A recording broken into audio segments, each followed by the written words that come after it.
咁而家開咗咪未？啊，聽到啦。係各位同事，大家好。Members, good afternoon. Happy New Year. May I wish you good health and a prosperous New Year. So we are going to convene a Zoom meeting for the EA panel. Please note that we have simultaneous interpretation service, and the meeting will be broadcast on Zoom. And please show your face on the video, and your mic will only be unmuted upon my instruction. So during the Zoom meeting, please use the virtual background function. There must be a color background.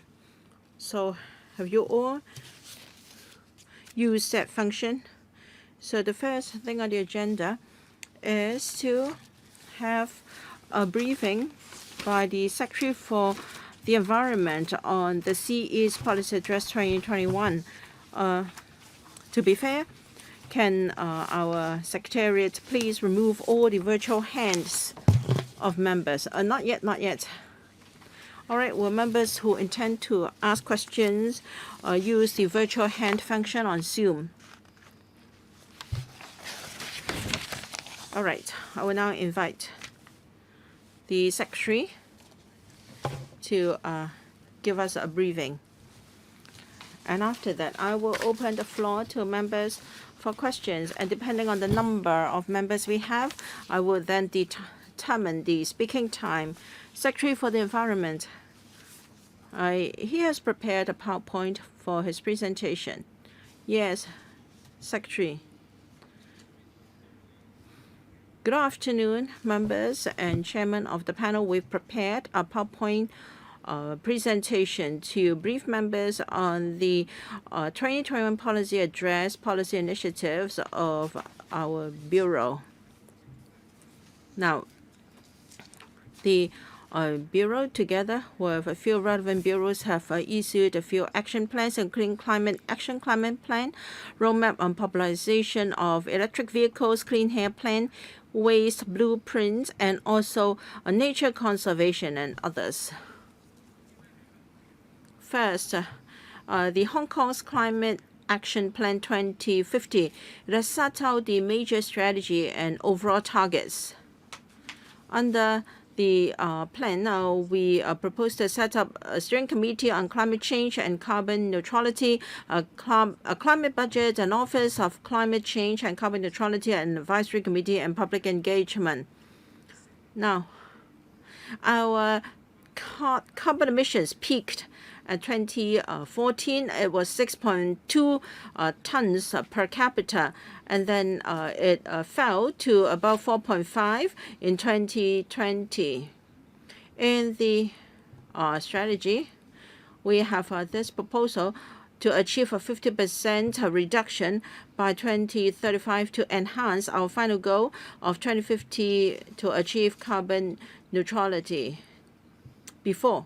So this is a very aggressive and specific plan. There are four major strategies to decarbonize. We have net zero electricity generation, energy saving and green buildings, green transport, and waste reduction. Because the main sources of carbon emissions in Hong Kong are buildings and electricity generation, transport, and others. So 90% of the electricity generation come from buildings, and we encourage innovation technology. We have set up the low carbon I&T fund, and the response from the sector and the academia is very positive. So in the long term, we'll see how we can support I&T for decarbonization, so we can move towards neutral carbon neutrality. Another area is popularization of electric vehicles. By 2025 will stop the registration of new non-electric private cars. So we will try out electric public transport and commercial vehicles, including electric buses, light buses, and taxis. And we've also got the EV charging at home subsidy scheme. Again, the response is very positive. When I discuss with the sector, they would like us to enhance our support to help the popularization of electric vehicles. And as for charging, we'd like to set up charging stations in the medium and long term. Now, in 2021, that is last year, 1 out of every 4 newly registered private cars was electric. That is about 25% of them. Compared with Asian places, we topped the list. In the last quarter of last year, the figure rose to 40%. And as for Clean Air Plan for Hong Kong 2035, we've reviewed what was done in the past decade. Major pollutants fell by around 30 to 6% in the past 10 years. That is quite considerable. We are going to have a new round of air quality objectives review, and we will have a smart air quality monitoring system to provide detailed district-based air quality information. And we're going to study Guangdong, Hong Kong, Macau ozone characteristics to improve regional air quality. The fourth area is to try out new energy ferries and hybrid ferries in Victoria Harbour. Now, in the whole GBA for PM 2.5, we have seen major improvement in the past 5 years.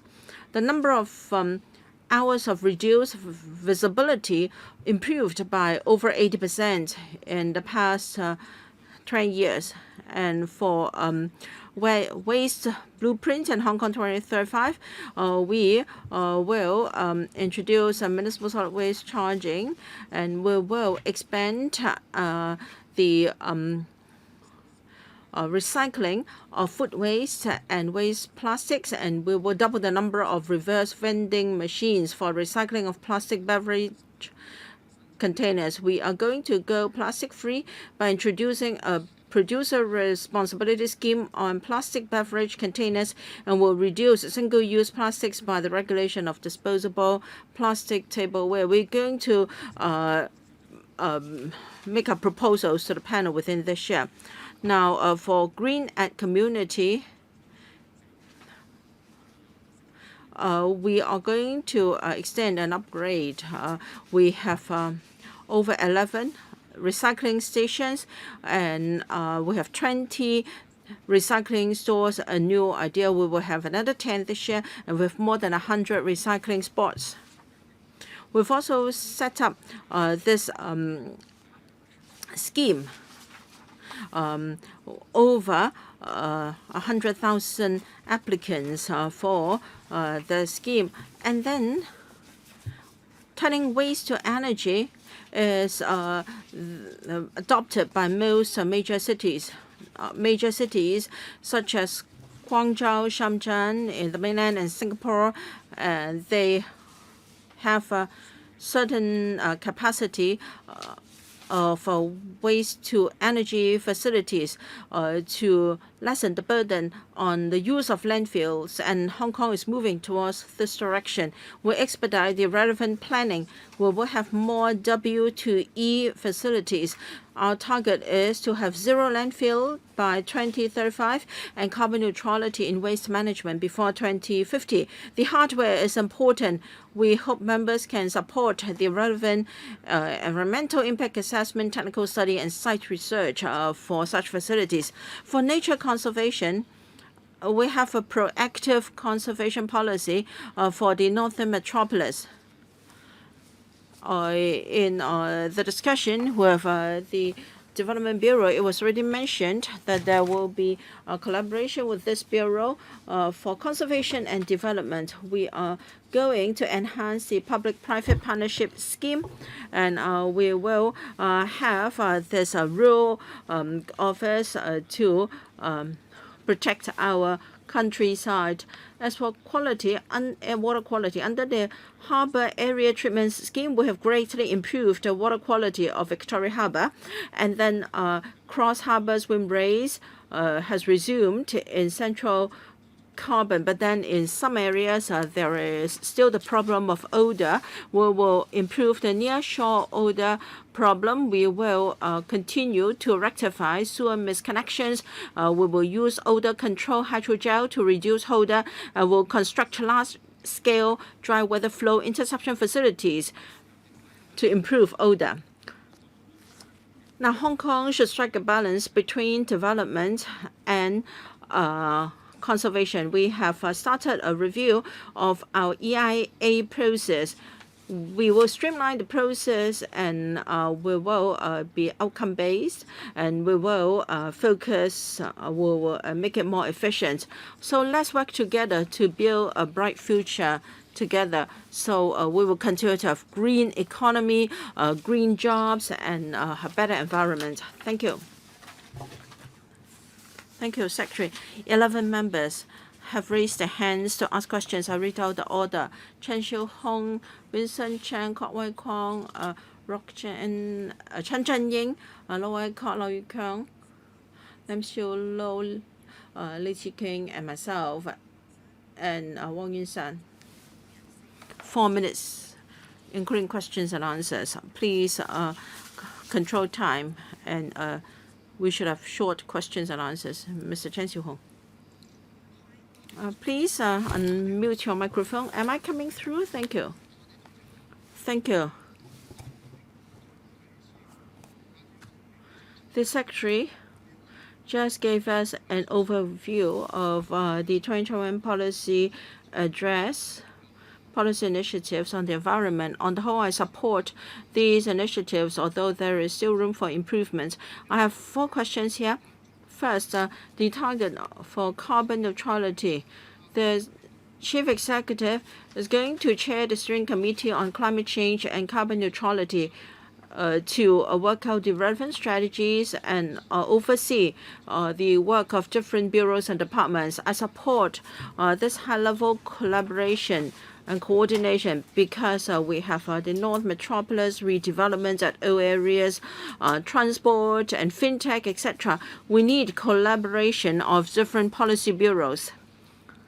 In the Secretary's presentation, we're told that there will be a new Office of Climate Change and Carbon Neutrality. An advisory committee will also be set up. I'd like to ask the government's timetable, how you can encourage different sectors of the community, including young people, to participate in the climate action plan. Cities in GBA are going for carbon neutrality, and we cannot afford to be left behind. So I'd like to know the policies for achieving that. And for the use of electric vehicles, according to the administration, we had over 27,500 private cars as at last year, but that only account for 3% of the total fleet in Hong Kong. And the proportion of e-vehicles in the government has always been low. The Audit Commission has done a study. In 2016, the percentage was less than 4%, and then it fell to 2.5% in end 2020.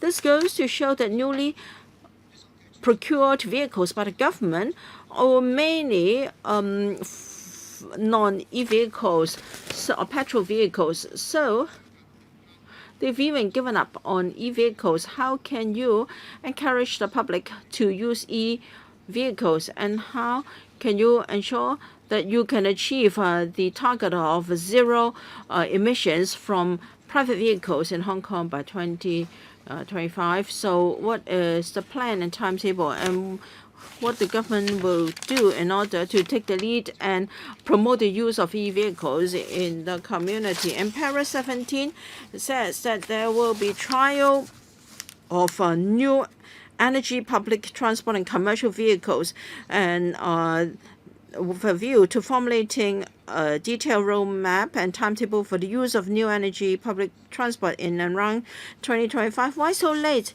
can you advance the date so that we can achieve carbon neutrality earlier? 同事咧。 In a moment, I will defer to Mrs. Ng to talk about carbon neutrality. As far as decarbonization is concerned, of course, we have to cooperate with the Greater Bay Area, but then we are taking the lead. For EVs, according to our latest roadmap, we have laid down the new direction for departments. If they have to replace their private cars or acquire additional private cars, they must go for EVs. That's the way we are taking the lead and setting ourselves as an example. So relevant organizations will also follow the example of the Hong Kong government. They are our partners of carbon neutrality, so they will support the use of EVs. Mrs. Ng? Yes, who will take the questions? Thank you, Madam Chair. Mr. Chen was concerned about the Office of the Climate Change and Carbon Neutrality. He's concerned about the establishment of the office at the timetable. Just now, the Secretary talked about the Hong Kong's Climate Action Plan 2050.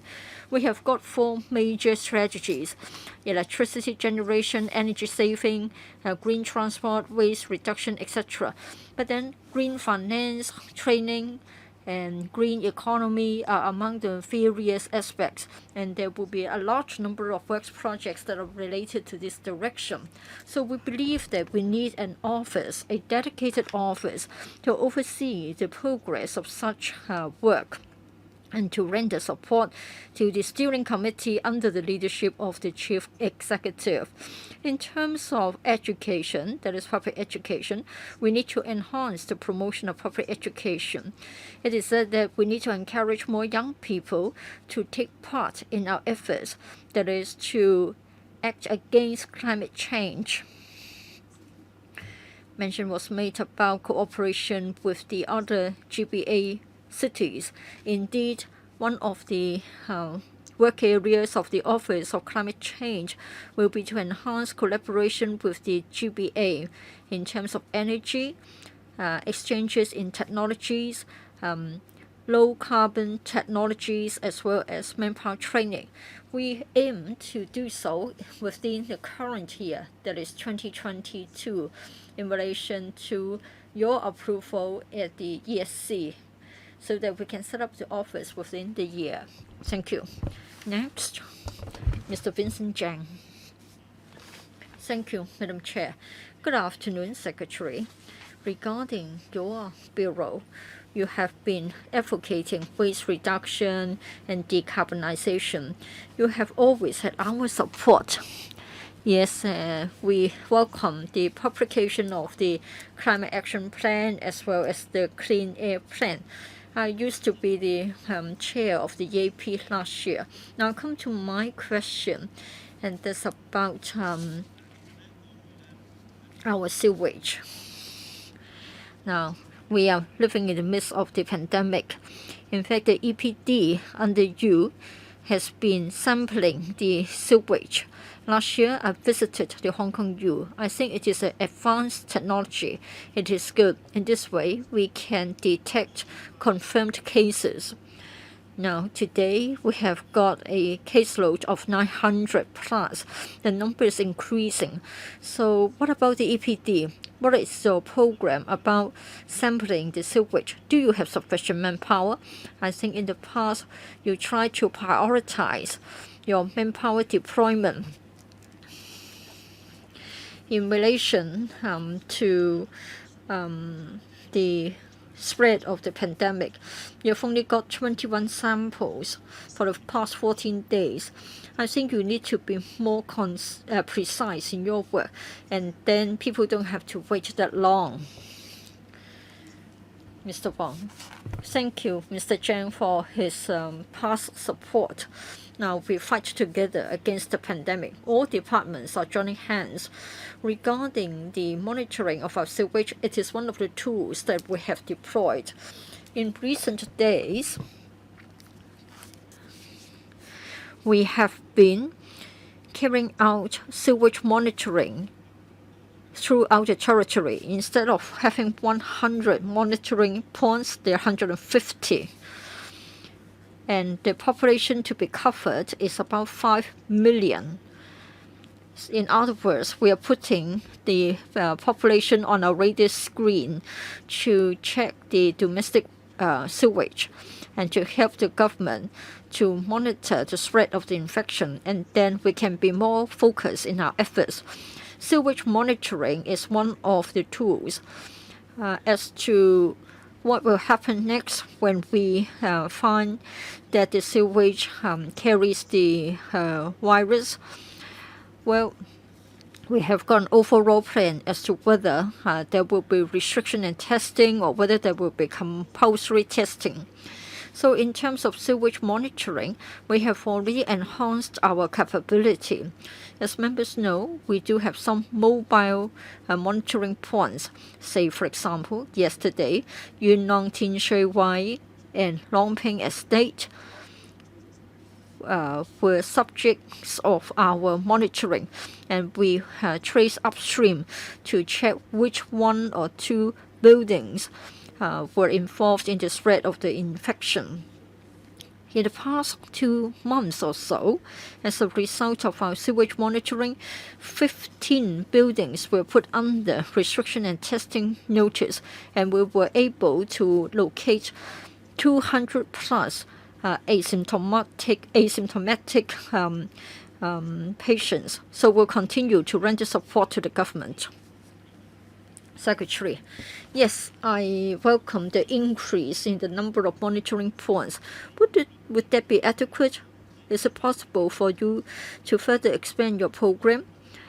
So I just wonder if you can deploy more resources so that we can be more specific about the areas to be covered. Mr. Zhang, yes, I do appreciate your point. We know that the pandemic is posing a very serious challenge to us. We have a holistic view. Instead of 100, we have got 150 monitoring points. And we have been doing so every other day. In other words, the frequency is higher, and we're able to have a better understanding of the overall picture. And we have got resources to make sure that we target at the high-risk areas, especially tracing upstream, so to speak. The EPD has been tying in with the government's efforts to fight the pandemic. Thank you. Next, Mr. KWOK Wai-keung. Thank you, Madam Chair. 2 questions here.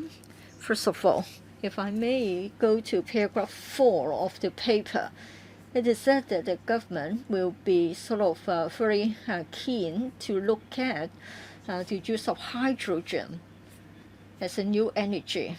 What is meant by actively studying the development? Do we have any projects involving the use of hydrogen in power generation, either in the public sector or the private sector? What is the progress? Do you have any specific plans to promote the use of hydrogen? And then another question is about reorganization of the government. If you get the approval, then environmental hygiene, food safety, agriculture and fisheries, and veterinary public health will come under the Environment Bureau. In the past, the refuse collection points were under the FHD. Now they will go under your bureau.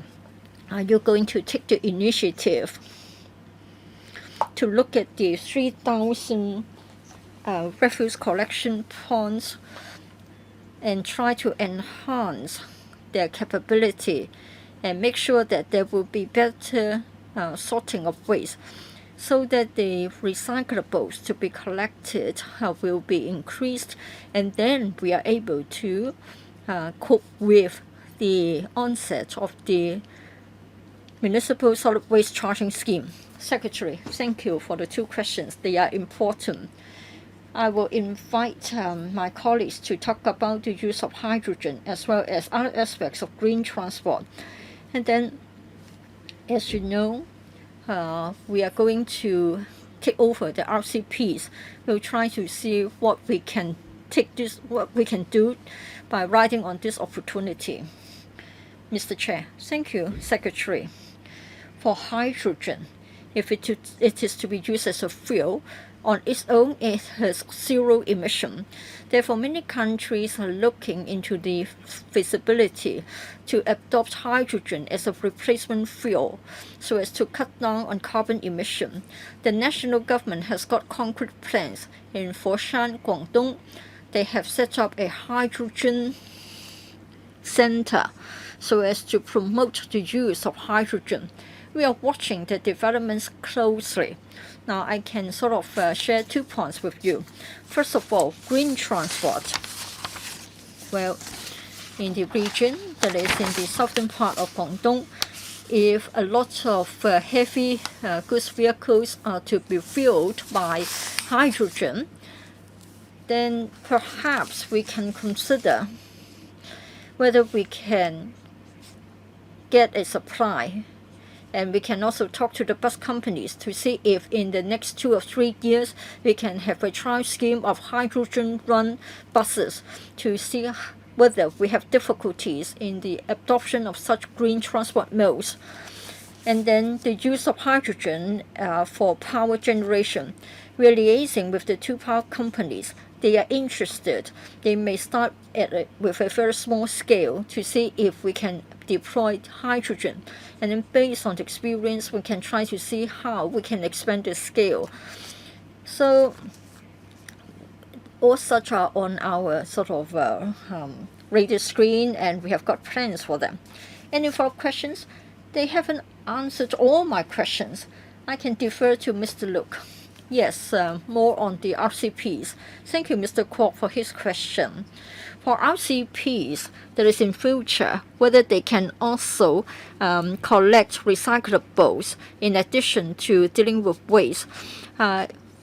If we have got the space, then we can have a one-stop service to collect waste and collect recyclables. We have got 3,000 plus RCPs. They are of different sizes. Some are of a simpler design in the rural areas.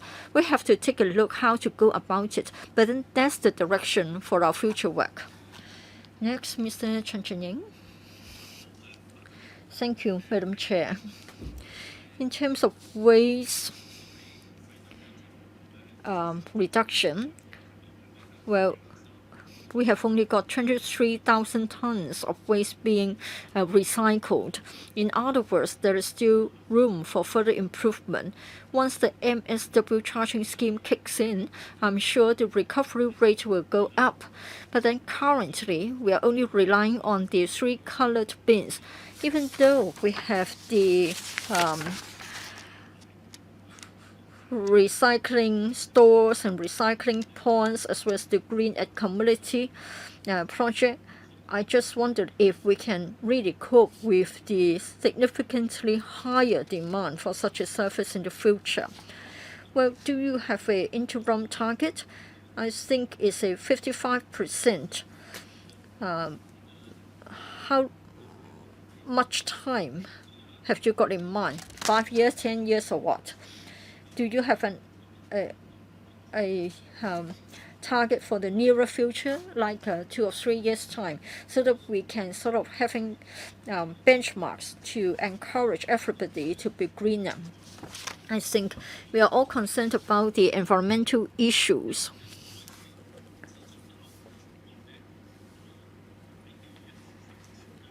I think even Macau is banning the import of disposable single-use tableware in the form of straws, etc. Now, I understand that you've received 8,000 submissions in relation to the proposal to phase out disposable plastic tableware. I want to know about your plan in order to amend the law. Which areas will be covered, and when are you going to come to the LegCo? Thank you, Mr. Ronick Chen, for supporting reduction of waste and promotion of recycling in Hong Kong. Now, on our disposable plastic tableware, 3 public consultation exercises were done covering beverage plastic beverage containers and other types of disposable plastic tableware. So our target is for this year to analyze all the feedback collected, and one go we are going to report to the EA panel. And as regards the rate of recycling, the E-Bureau and the EPD's policy is different from what it was in the past. For a recycling value that cannot be sustainable, the government will intervene. So there are different arrangements for different recyclers. For ADA plastic beverage containers, in the past it was not really valuable, so very few people would do that. But now all over the territory we have got 3 glass bottle recyclers or contractors. So the recycling facilities are already there. We have the venues, the logistics arrangement, and also temporary storage of bottles recovered. The important thing is for members of the public to change their lifestyle. They should surrender their recyclable glass bottles. And now we're waiting for habit change on the part of the public. The same applies to plastic ware. We are going to expand the central recycling of plastic by EPD. There were 3 districts in the past. Now we've covered that to 9 districts, covering half of the population in Hong Kong. In the mid and low stream of recycling plastic, we have enhanced our capacity. So people have to change their habit. They should recycle disposable plastic. So applying a levy and changing people's habit is important. We are ready at the lower and midstream. And as for the recycling targets for short, medium, and long term, yes, that can be considered, and is related to when we can commence the municipal waste charging scheme. So we are going to discuss with members the exact day for commencement of the charging scheme so that the commercial sector can be prepared and the recycling industry should know when the scheme will start, and so we can reduce waste at source. Mr. Dr. Lam Shun Chiu, please unmute the microphone for him. Thank you, Chair. Thank you, Secretary. The Secretary said that we should build a bright future together. I cannot agree more. I'm willing to chip in because the environment is very closely related to our future. I have 3 questions. First, Para 3 says that it will discuss with the 2 power companies on the development of offshore wind farms. I'd like to know the progress when the 2 offshore wind farms can start construction. We've only got wind farms on Lamma Island and offshore of Sai Kung as the possible sites. Will there be other possible sites for setting up the wind farms? And as for green transport from Para 15 to 21, we have all the measures from the government for promoting green transport that include the trial of electric taxis and public transport. And we understand that the single-decker franchise buses are being on trial. I'd like to know the progress and also the progress of pilot scheme for electric public light buses, etc. And then in Hong Kong, we also have double-deckers and also lorries. Will the government issue technical guidelines for the charging facilities, and will it support the cost of battery to encourage the public transport operators to start using electric vehicles? And can we have charging facilities at roadside parking meters, and can there be wireless charging facilities? Because this can promote the popularization of electric vehicles. What about hydrogen vehicles? What is the government's position? And lastly, on waste reduction and recycling, according to para 2022, according to para 22, the 18-month preparation period for starting the municipal waste charging scheme has started. So I'd like to know the progress. And also, we're going to have the MSW charging scheme, and we've also got regulation of disposable plastic tableware that will greatly increase the volume of plastic recovered. But will the recycling sector be able to absorb so much? Because according to the EPD's statistics in 2019,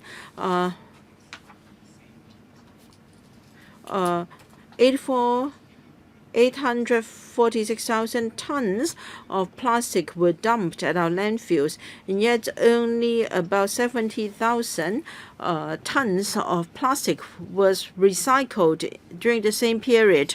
So how can the industry absorb such a large volume of plastic?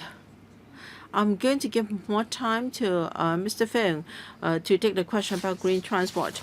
I will briefly respond to questions related to wind farms and also waste reduction and recycling. Hong Kong is a city with limited land and sea. So our consideration of using renewable energy is very different from other places. For instance, in Hong Kong, we do not have a lot of offshore area suitable for building wind farms. Our strategy is to optimize space and use highly efficient wind farms. I think this is a common understanding between us and Singapore. So if we buy a set of windmills that are expensive and not efficient, then it's not good for Hong Kong in the long run. And so we should also cooperate with GBA cities. We can have projects with them to have offshore wind farms, and we should give very positive consideration to such initiatives. And as for waste reduction and recycling, now we have a population of 7 million. Now, the total amount of plastic waste is not really a very big volume for the local industry. In fact, the sector is already. It's just that we do not have sufficient recyclable and clean plastic. And I hope we can from now develop a very clean recycling habit, and when the charging scheme is put in place, then we can reduce waste and recycle plastic. Mr. Feng, thank you very much. I would like to update members on our work on green transport. When we issued this roadmap and blueprint last year, we covered these areas. For instance, commercial vehicles. Mr. Wai-keung also asked a similar question previously, and how come we could only have a more specific roadmap for commercial vehicles in around 2025? This is because in the coming couple of years, different commercial vehicles are carrying out trials of electric fuel, covering our public light buses, our taxis, and even vehicles we hardly notice, such as motorcycles, school buses for children. These vehicles are carrying out different trials. Under the Environment Bureau, we have a new energy for transport fund to allow the sector to try out different vehicles. I mentioned electric motorcycles. those for food delivery, for instance, within this year they're going to try out this new motorcycles. So after a trial of a few years, the government should have a clearer idea whether we can have extensive application of e-vehicles in Hong Kong. Members asked whether we can have roadside charging facilities. This for sure will be considered. It depends on the growth of vehicles, e-vehicles vis-a-vis conventional vehicles, and the provision of charging facilities on roadside may cause traffic management issues that have to be addressed. And as for hydrogen as power, we are now considering this, and in the coming few years we may try out hydrogen-driven buses and light goods vehicles. Thank you. Mr. Hon KWOK Wai-keung. Thank you, Chair, and good afternoon, Secretary. The policy address has set out a lot of measures to improve our environment, such as facilities for waste energy and etc. Now, I really appreciate this. I am a primary school principal. Now, when it comes to a promotion of environmental protection to enhance people's awareness, I think we have fallen behind other places. Many children and school children lack this sense, and they do not have the right lifestyle. They fail to see how serious pollution is and the serious consequences of pollution or damaging our ecology. So if they do not have a proper sense and awareness, then they cannot protect the environment. So if people have a better awareness, then your work will be more effective. So this is about values. So, Secretary, how are you going to enhance public education and publicity? How can you ensure ownership on the part of the public of these targets? How will you collaborate with the Education Bureau to educate the public more? I know you have done something, but then the effect is not strong enough. Secretary, yes, I agree with you. Now we should promote low carbon living, energy saving, green transport, and waste reduction and recycling. We need to achieve these by public education and change of values and also habits. So we look forward to cooperation with Principal Chu so that we can do better. Now, we are going to set up an office of climate change and carbon neutrality. We're going to set up an advisory committee with representatives from different sectors of the community. We welcome young people in particular to take part in this advisory committee to achieve carbon neutrality. So we are trying to strengthen our work in this regard.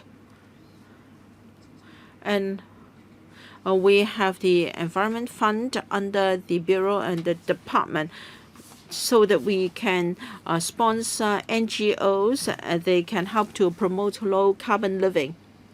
And we will strengthen our work in this regard. I think Mr. Zhu will agree with us that we need to cooperate with the education sector. We support initiatives from the community. We're now in a cyber world, and so a platform, an online platform is important. We have the big ways, and I think this mascot has got a lot of fans. and it has got its Facebook and Instagram to promote the idea of low carbon living to the community. Well, sometimes there can be there can be it is measurable. The efforts are measurable. We have got a carbon emission calculator, so the members of the public can calculate the carbon emission based on their food, their habit, their transport mode, etc. I understand that some schools have adopted that calculator in their teaching material so that students can work out the carbon emission based on their daily habits and their consumption of various resources. Mr. Kenneth Lau, thank you. We have this Climate Action Plan 2050, so that before 2050 we can achieve the target of carbon neutrality. I do support it. In order to achieve zero emission, net zero electricity generation, I think the power companies will certainly shift the increase in the cost of production to the consumers. I think you need to announce the timetable early, and you must strike a balance. Make sure that there will be a stable power supply. There will also be stability in the prices of our electricity. I think we need the general support.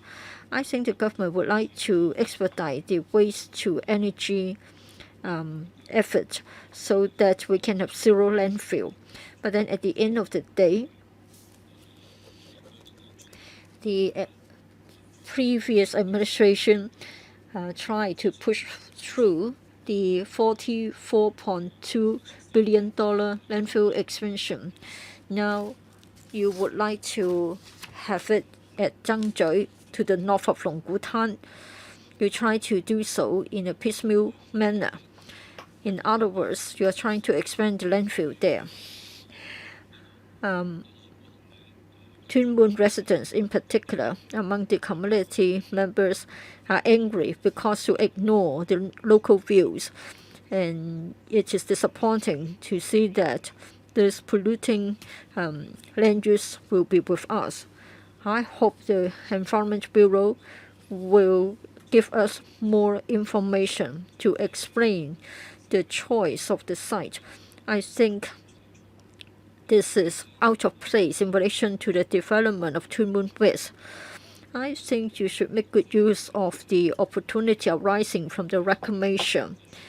Well, you may think that all the villages have been relocated, and then we are having debate, and further on we have Qianhai. But still, for the local people in Tuen Mun, they think they will still be affected because there will be an increase in the number of vehicles on land. So I just wonder if the administration can tell us whether this is in contradiction to the overall national policies. I need to declare interest. I'm the village representative of Longgutan, and I own land there, so I need to declare interest. Secretary, in a moment, Mr. Wu will supplement. Just this week, the national government has issued a new paper so that there will be more efforts to turn waste into energy. This is a national policy. I hope Mr. Kenneth Lau would understand this. We want to maximize the use of land resources. We want to cut down on our dependence on landfills. So I turn to members and look forward to your support. For the modern waste-to-energy facilities all around the world, you can see that at Copenhagen in Denmark, the newly built incinerator is right near to the palace in the old city center. It has become a popular site. People go there to have food, and they go there to have grass skiing. So, in fact, in Shenzhen and other places, we know that such waste-to-energy facilities are located in good locations, in downtown locations. So perhaps Mr. Wu can further supplement to what I have said. Thank you, Madam Chair. Thank you, Mr. Lau. As the Secretary has said, for such waste-to-energy facilities in Guangzhou, Shenzhen, they can be frequently seen. In future, we have Tea Park, where we incinerate the sludge. That's in Zhangzhou. It's a good facility, and it is part of the local community. In future, when we do the same, we'll take on board the views of the community. In fact, the facility itself may bring about positive impacts. We need more waste-to-energy facilities before we can achieve the target of zero landfills. Other than Zhangzhou, in fact, end of January, there was an announcement to say that there would be more waste-to-energy facilities, and there will be more such facilities at other places in Hong Kong. We'll consider a reasonable spread of the facilities geographically, and they should be compatible with the vicinity.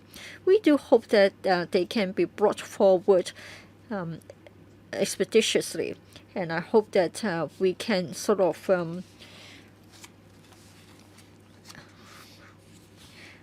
reduce our dependence on the landfills. Next, Dr. Lo Wai-keung. Thank you, Madam Chair. Thank you, Secretary.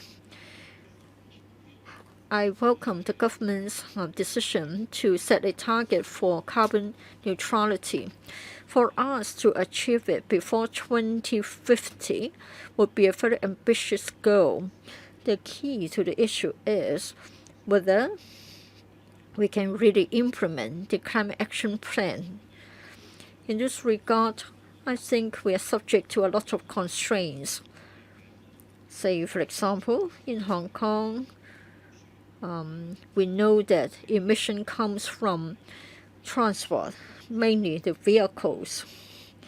And then for power generation, again, it is a main contributor to the emissions. As we have always said, in Hong Kong, for our fuel mix, or rather for our energy consumption, a large part goes to buildings where we live, where we work. For factories, well, we no longer have a lot of factories in Hong Kong, And then for our fuel mix, I think there have been several rounds of consultation, and there have been changes in the government's policies. Well,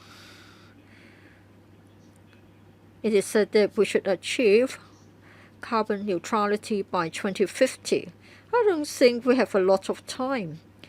You just imagine that even for the first waste-to-energy facility, it has suffered from a large amount of controversies, and we have to reclaim land before we can carry out the construction.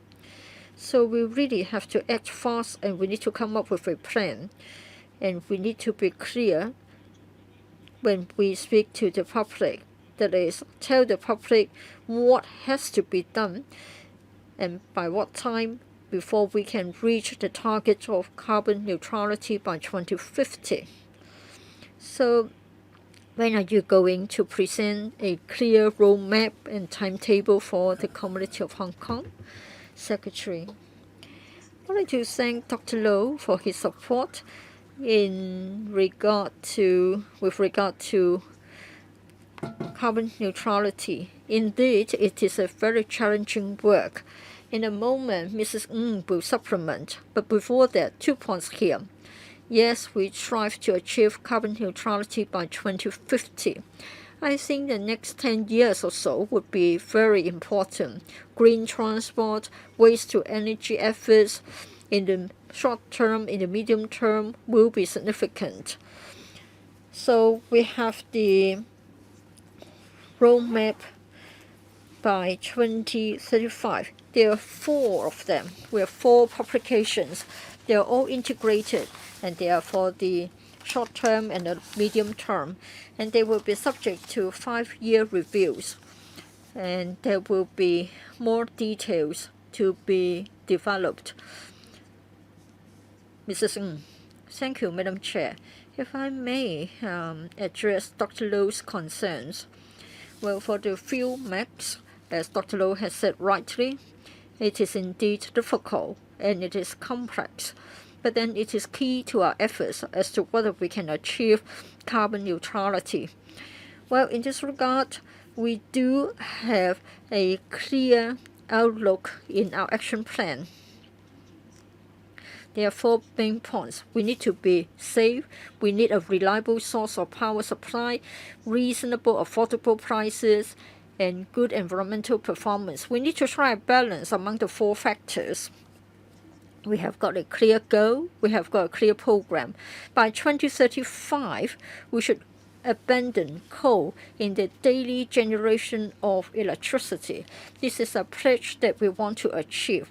We want to have cleaner fuels to generate electricity. And by 2035 or before that, we hope that in relation to the use of renewable energy in the fuel mix, currently it is less than 1%, would like to see it increase to 7.5 to 10%, and it is a tall order. Thirdly, by 2035, we hope that, generally speaking, zero carbon energy in the fuel mix should increase from 28% to 60 or even 70%. Again, it is a very ambitious goal. But then in our roadmap, we have made ourselves clear. Locally, we try our best to develop RE, and we will consider the use of hydrogen as well as other new energies, and we will consider regional partnership, in particular the GBA and the rest of the mainland. We'll try to see what we can do in terms of co-investment in REs, as well as the importation of zero carbon energy. All such will be considered by us. Thank you. Next, Mr. Andrew Lam. Thank you, Madam Chair. Secretary, if I may focus on food waste recycling. For OPAC 1, it has a capacity of 200 tons, but then you're only collecting 130 or 140 tons per day. I want to know why there is such a sort of mismatch. What has happened to the recycling system? Have you encountered any difficulties? And even for OPAC 2, the capacity will at most be 500 tons, but then it is still very different from the daily volume generated. I know you have done a lot to provide more collection points. Half of our population live in the public housing estates. So when you consider the network of collection, what is your idea and what is the status quo? What can be done to promote the recycling of food waste, in particular for densely populated public housing estates? Secretary, please. Thank you for your question. This is a major challenge for many cities when it comes to recycling, including Hong Kong, because Hong Kong is a bit behind in terms of recycling of food waste. Now, for major cities in the world, recycling of food waste may see other types of waste mingled with the chicken waste, food waste. So the recyclable waste is about 50% of what's collected. Now, OPAC 1 has a capacity of 20 per day, and OPAC 2 300. So we will convert some of our plants so that there can be anaerobic digestion. So one is in Ashanti and other in Taipo, and the capacity can be further raised. So from the current 200 capacity of 200 per day, we can upgrade that to 600. That is not too bad, because we are collecting about 500 tons of food waste from the business sector on a daily basis. So we have logistics vehicles collecting food waste from different districts. Of course, our work is also affected by the pandemic. At first, some shopping malls and hotels promised to give us food waste. Instead of 10 tons, is now reduced substantially. So that's a challenge for our logistics team. But that is only short term. We have a logistics arrangement for the commercial sector, and in private housing estates, we hope that gradually we can also have food waste collection. My colleague, Mr. Fung, will supplement. Mr. Wu can supplement. Thank you. As said by the Secretary, we want to enhance our hardware capacity. So currently, it's about 3,000 tons. I hope that by 2030 we can further raise it by 1,500 tons. As said by the Secretary, it's a challenge to recycle food waste. It depends on how willing people are, and we cannot collect food waste kept overnight because of the odor. So collection is a big problem, but EPD is doing its best, its utmost. We have got 4 different food waste collection contracts. We have pilot areas in 4 districts in Hong Kong. The first contract covers Hong Kong Island and the outlying islands starting in September 2021.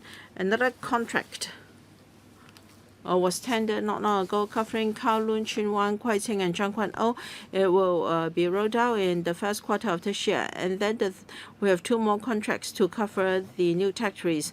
Hopefully in March or April, we can tender the 2 contracts for food waste collection. Now we are mainly collecting food waste from large workshops and factories and shopping centers. For domestic food waste generators, we are willing to have more suggestions from members as to how we can cover more. Mr. Lee Chi-king. Thank you. I'd like to take this opportunity to thank the Environment Bureau for its work. In my opinion, the Bureau is one of the rather efficient departments or bureaus or in the government. Now, I'd like to ask about the sampling of sewage and the Secretary referred to the Facebook page of Big Waster, saying that it was among the more successful Facebook pages operated by the government. So I just browsed the website. I learned that there are about 150 sewage collection points covering 5 million people in Hong Kong. I'd like to know where the points were selected, on what basis were they selected, because recently in Sha Tin Town Centre, 4 housing developments, because of the results of sewage sampling, over 10,000 people had to go out to be tested. Now, if the point of collection has a bigger catchment area, then many people will be caught and they will have to be tested. So can you be more precise in the collection of sewage samples? And electric vehicles, the government is rather committed to the development of e-vehicles. But then even in government-run car parks, we've only got very few charging facilities. The media once exposed that in government car parks, 17 vehicles had to compete for one charging point. While it may not be entirely the responsibility of the EB, can you ensure that now for car parks under the link, only 86 charging facilities were found for 56,000 parking places. So can you see to it that they do more?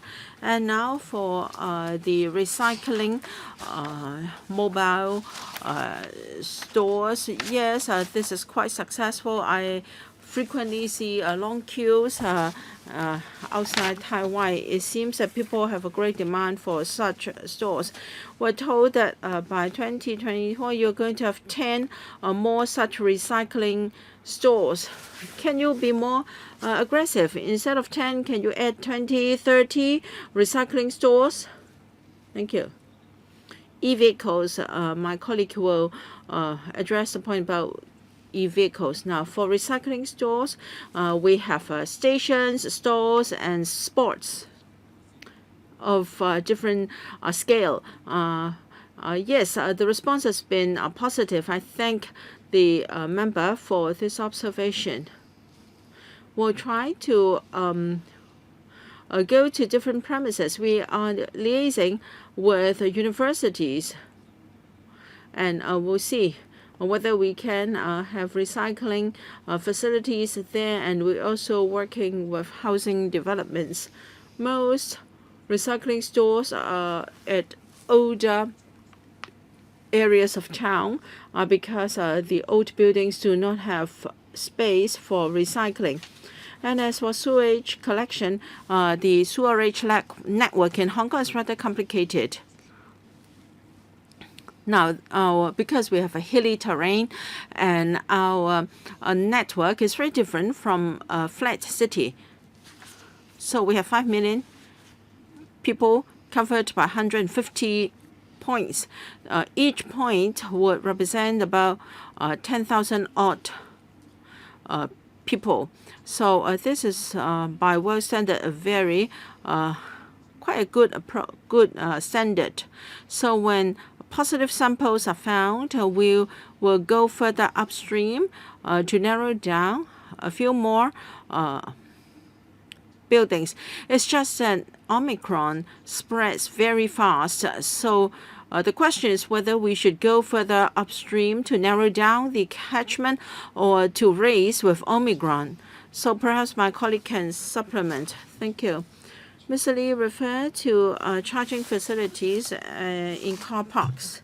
We believe one aspect in the promotion of e-vehicle is charging facilities. We have said in our PowerPoint that there is a lot to be done. Now, in both public and private car parks in Hong Kong, there are about 4,700 such charging points. About 40% or 1,000 of them are provided by the government. For car parks operated by the Transport Department or other government departments, starting from 2019, we have got a 3-year plan to increase over 1,000 charging facilities. So there are about 1,800 provided by the government in the market. Well, we want to promote the use of e-vehicles. As far as private vehicles are concerned, we have the view that private vehicles should charge at home or at at near office car park. So we are now having this EV charging at home subsidy scheme to encourage major housing developments to enhance charging services in private car parks, including those run by the Link. Now they have been cooperating with the private e-car suppliers and also e-charging operators. So in Link car parks, we see a lot more charging facilities.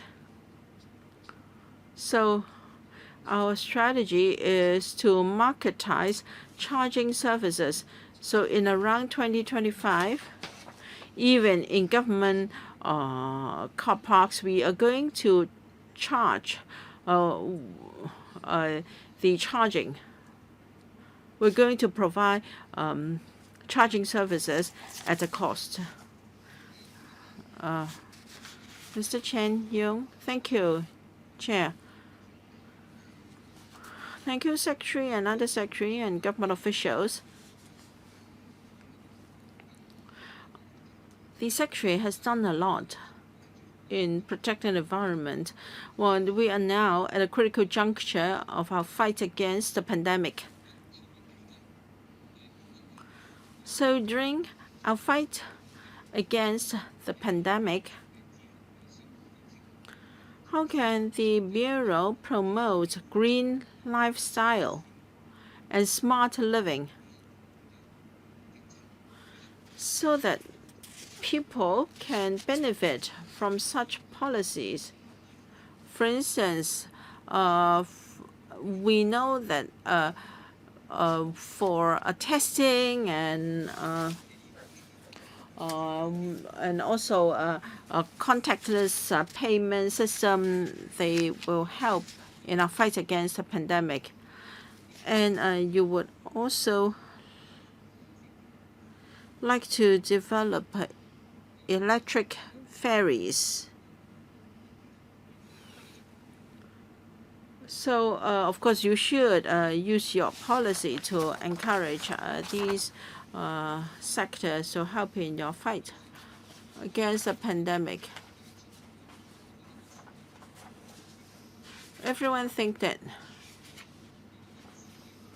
our urgent task here is to fight the pandemic now, like testing. If we can use smart and green way to promote this, it will be very good. Now I am local delegate to the CPCC, and I think you should see how we can strike a balance when it comes to development in the GBA and development in Shenzhen. Thank you, Mr. Chen. Yes, we will consider further how we can use technology and smart technology so that we can have green living. And I just like to respond this point about landfills. I think our views are just the same. Landfills have a role to play, but we must not over-rely on landfills. They should gradually be phased out as a major means to handle waste in Hong Kong. It's true that even with waste reduction and recycling, there is bound to be waste that has to be processed. So we have waste to energy initiative. We would like to expedite such projects so that we can lower our reliance on landfills so that our GBA area can be greener. Is to green transport on land and at sea, where we do adopt a multi-pronged approach. We don't just look at public transport, private cars on land. We also cover vessels like intra island ferries as well as outlying islands ferry services. We try to have green transport. 2 out of 4 ferry companies have been subsidized by us to have a pilot scheme. I think they are drawing up a plan to build a electric ferry. In 2 years' time, we'll have it plying between the islands, and that will improve the air quality.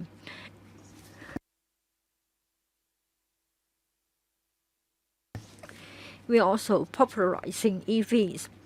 We are soon going to have a double-decker that is a EV. We also try to have a double-decker that's run on hydrogen. We are trying different ways to be smart and green so that we can have a green and healthy lifestyle. Thank you. Next, Mr. Zhang. Thank you, Chair. I would like to thank the team from the Environment Bureau. Well, the pandemic is serious, so my question is related. So it's more about the sewage surveillance. First of all, for the sewage testing, I want to know how sensitive it is. What I mean is that the Secretary told us that one testing area covers tens of thousands of citizens. Can you tell us about the detection rate?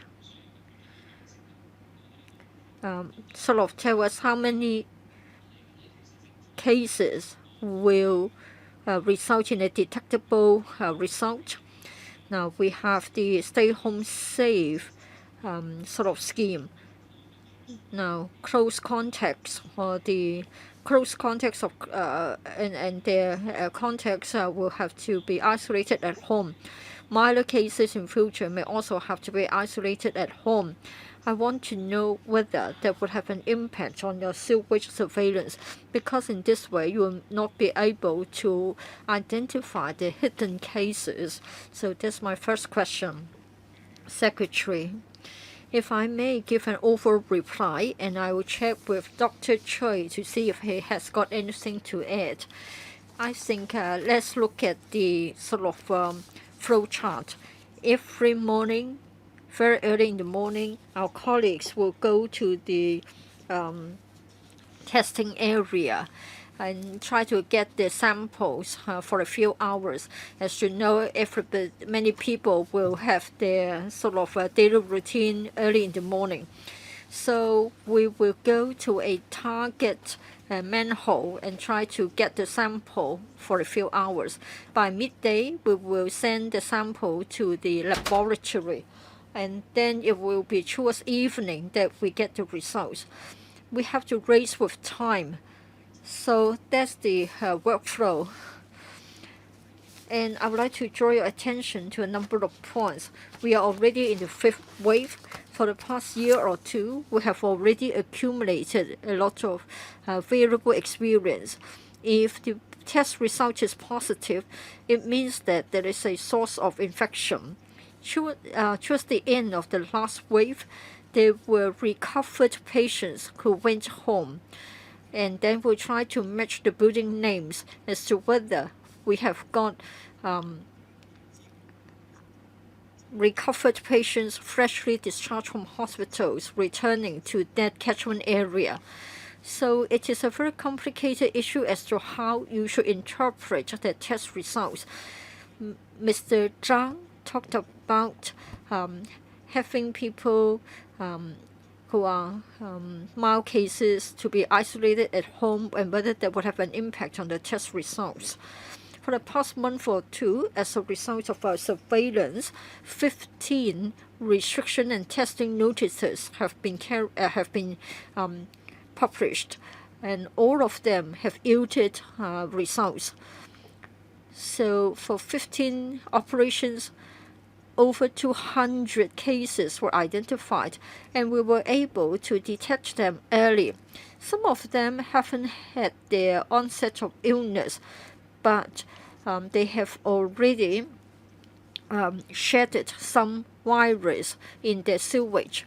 So sewage surveillance is good in the sense that we are able to carry out early detection of the patients. Now, maybe Dr. Samuel Choi would also like to supplement. Yes, if I may, Madam Chair, I think the member asked us this question, that is our surveillance capability. Currently, we are able to cover around about 5 million citizens. Throughout Hong Kong, we have already set up 150 monitoring points. On average, every 40,000 citizens, we have a monitoring point. What happens is that in the past, there was a study. For every 100,000 people, as long as there's a single case, it will still be detectable. So we have the ability to detect a positive case. Of course, in the course of it, we need some improvements to our methodology. All right, thank you. Next, Ms. Ken. Thank you, Chair. Thank you, Environment Bureau, for your attendance. Well, for the Environment Bureau, I think my personal experience is that you carry out very important work because it is about sustainable development. It is about looking forward to our future. Well, you have the Environmental Protection Department, and then the government laboratory, the AFCD, etc. will come under your bureau. Would the SCN share with us his comments? I think more departments will come under you. Are you going to sort of have some rationalization so as to improve the service? So I just wondered if you want to take this opportunity to tell us, by having the reorganization, you can do a better job about sustainable development. Secretary, I would like to defer to Ms. Doris Ho, Head of the Policy Innovation and Coordination Office. But before that, I want to say that the FHD has been managing refuse collection ponds as well as the temporary storage of recyclables. The EPD it deals with recyclables. I think if you allow recyclables to be kept next to the refuse, it will be easier. We need logistics, we need trucks, etc. So if the two processes come under the same bureau, it will help. Ms. Ho, I think Ms. Carmen Tan has made a very good point. As a result of the reorganization proposals, as the SCN has said, the EPD and the FDHD will be housed under the renamed bureau, that is the Environment and Ecology Bureau, and then we can enhance the cooperation between the two departments. As the Secretary has said, both departments are involved in refuse collection as well as waste recycling. If there is better cooperation between the two, then in our waste reduction and recycling, and in our launching of the NSW charging scheme in 18 months' time, it will be very facilitating. For the AFCD, well, it is a very unique case. The department is subject to two different bureaus, to both the Food and Health Bureau as well as the Environment Bureau. For the Environment Bureau, it oversees the AFCD in relation to conservation, etc. For the Food and Health Bureau, it takes care of the development of agriculture as well as animal welfare. To us, we believe that if the AFCD is to have a single line of command and reporting, it will be better. It will facilitate the operation of the FCD. And then for the observatory, Well, its work has a lot to do with climate change. We examined the case, and we proposed that the observatory should come under the Environment and Ecology Bureau, and this will facilitate our efforts in coping with climate change. So, in conclusion, for the various policy areas to come under the Environment and Ecology Bureau, it will certainly help us in having sustainable development. Well, let me add to the answer. For the Northern Metropolis Development Strategy, it is very important for our future. Currently, we manage the wetlands and fish ponds. The FCD manages the wetlands and the fish ponds. They are important for farmers and fishermen. For the Northern Metropolis Development Strategy, it is important for our future development. For nature conservation, for egg and fish policies, if they can be organically integrated, it will certainly benefit the future development of Hong Kong. 10+ members have spoken. I will be the last to take the floor. Secretary, I think you know that all along I'm in full support of your environmental protection efforts, and I'm all for achieving carbon neutrality. I do hope that on all aspects we're able to render our support to your policies so that we can have sustainable development. Of course, I've been advocating for the promotion of electric vehicles. Many members have asked such questions, but then the batteries have always become a concern. So what about the afterlife of the EV batteries? And then for carbon neutrality, I think all of us would like to take part. Enterprises and manufacturers would like to know whether you're going to provide subsidies so that you have sector-specific programs so that they can save energy, they can achieve carbon neutrality. So do you have any ideas in mind to support the different sectors and the different enterprises? And then, of course, we have banned the sale of ivory by amending the law, and this is to protect the endangered elephants.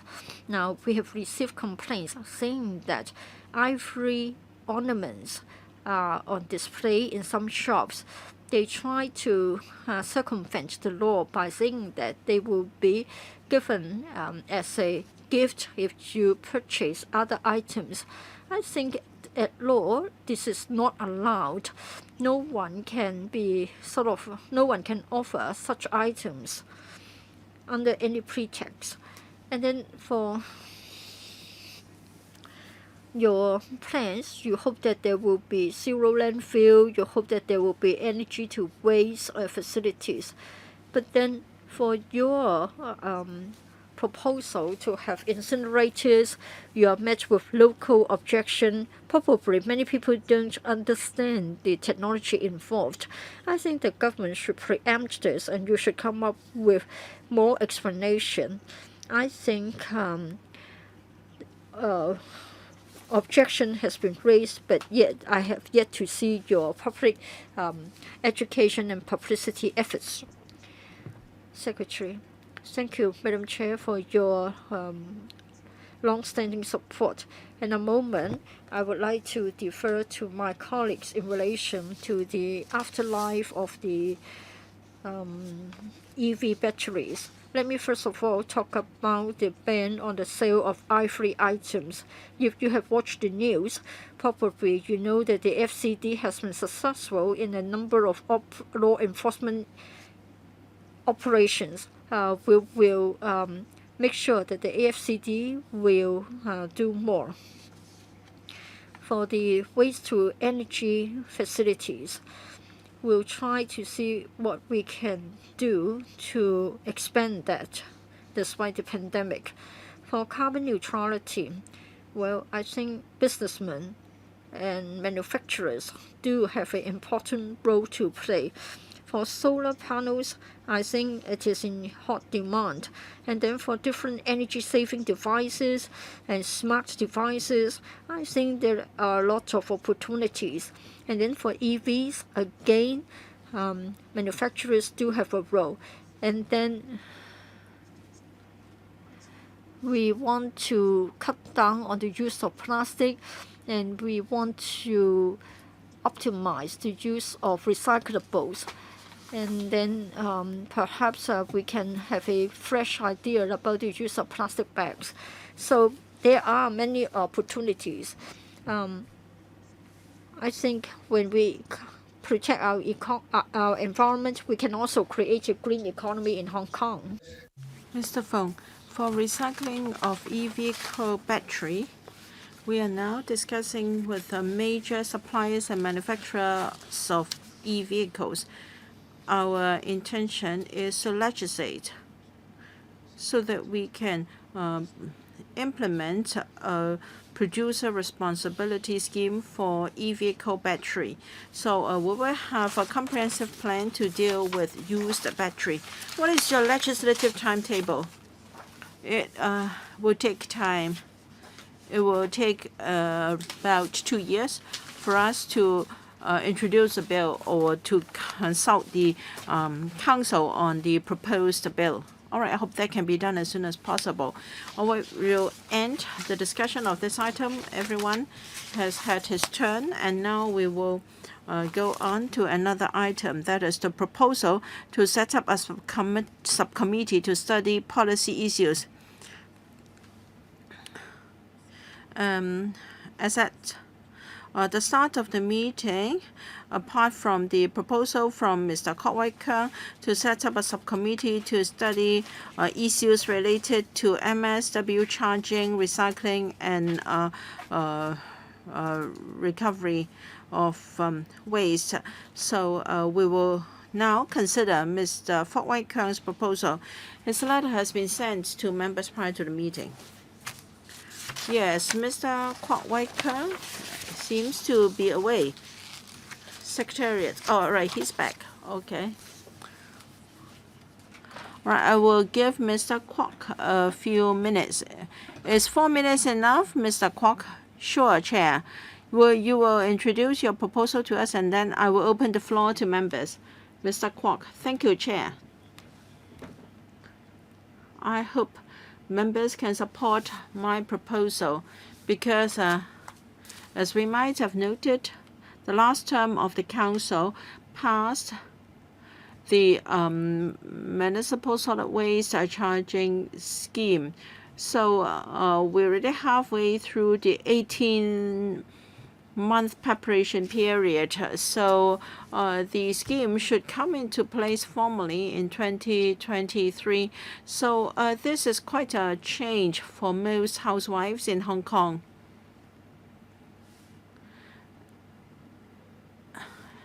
And it involves waste sorting and recycling and recovery. I think this is a very important scheme. We hope to make good use of the remaining time before the commencement of the scheme. I hope that by setting up a subcommittee to study policy issues related to MSW charging and recycling and recovery, we can put in place a suitable preparation, because as it's been stressed by members in many panels and subcommittees, we should be well prepared. We should be prepared well in advance. So we should set up this subcommittee so that we can let the public understand the latest development and progress. So the proposed terms of reference is already included in my paper. And our proposed work plan is to consult various stakeholders to use collective wisdom to do a proper job. And we should also help members of the public to make savings. The more waste they can recycle, the less waste they will have to dump. That will help them to save money. And we should also review and monitor the development of green economy, and we can promote the provision of green jobs. And then we can also review the manpower demand, and we can know jobs that can be provided, and we can encourage and discuss with the public how we can reduce waste at source. For instance, excessive packaging should be addressed, and we can review and urge the administration to provide a more recyclable, or to use more recycled products.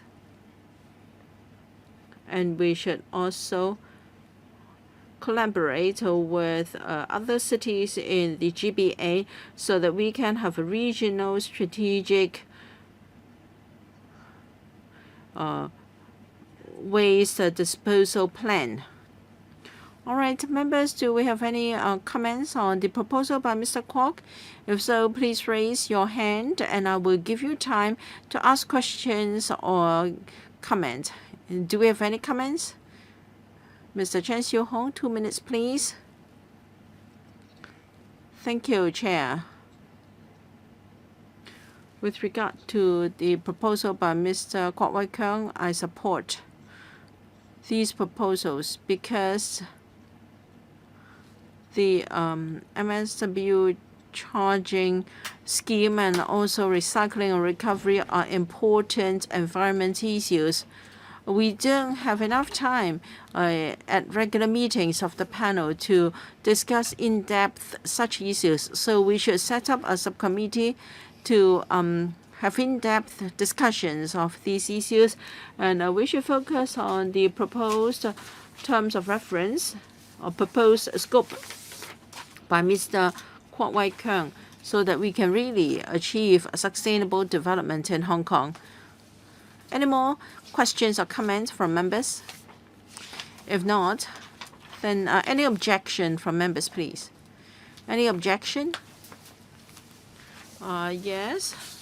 If you have any objection, please raise your hand. I think Mr. Junius Ho, Dr. Junius Ho is not really opposing, although he is gesturing his hand.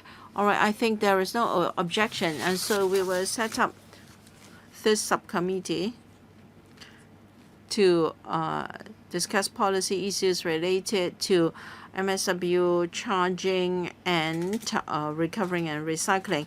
The Secretariat will inform the House Committee of our decision.